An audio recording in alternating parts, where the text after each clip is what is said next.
എറണാകുളം വടുതലയിൽ അയൽവാസി പെട്രോൾ ഒഴിച്ച് തീ കൊളുത്തിയ മധ്യവയസ്കൻ മരിച്ചു. വടുതല സ്വദേശി ക്രിസ്റ്റഫറാണ് മരിച്ചത്. ക്രിസ്റ്റഫറിന്റെ ഭാര്യ മേരിക്കുട്ടി ചികിത്സയിലാണ്.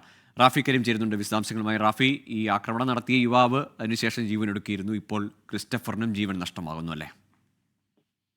തീർച്ചയായും വെള്ളിയാഴ്ച നടന്ന ആക്രമണത്തിലാണ് ക്രിസ്റ്റഫറിന് സാരമായി പരിക്കേറ്റ് ചികിത്സയിൽ കഴിഞ്ഞിരുന്നത്. ക്രിസ്റ്റഫറിന് 50% പൊള്ളലേറ്റിരുന്നു. എറണാകുളത്തെ സ്വകാര്യ ആശുപത്രിയിലായിരുന്നു ക്രിസ്റ്റഫർ ചികിത്സയിൽ കഴിഞ്ഞിരുന്നത്. അതീവ ഗുരുതരാവസ്ഥയിലായിരുന്ന ക്രിസ്റ്റഫർ വൈകിട്ട് 5 മണിയോടുകൂടിയാണ് മരണത്തിന് കീഴടങ്ങിയത്. എന്തായാലും ഈ സംഭവവുമായി ബന്ധപ്പെട്ടുകൊണ്ട് പ്രതിയായ അതേ ദിവസം തന്നെ വീട്ടിൽ തൂങ്ങി മരിച്ചിരുന്നു.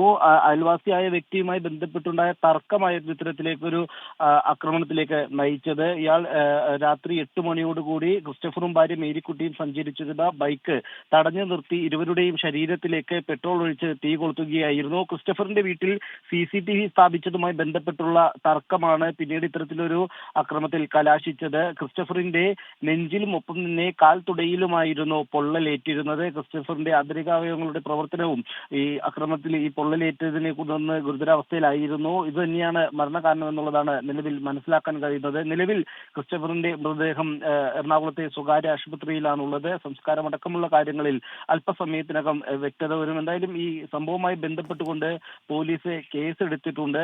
എന്നാൽ പ്രതിയായ വ്യക്തി ആത്മഹത്യ ചെയ്ത സാഹചര്യത്തിൽ മറ്റ് അന്വേഷണങ്ങളിലേക്ക് പോലീസ് കടക്കുന്നുമുണ്ട്. ശരി, റാഫി കരീമാണ് വിശദാംശങ്ങൾ നൽകിയത് കൊച്ചിയിൽ നിന്ന്.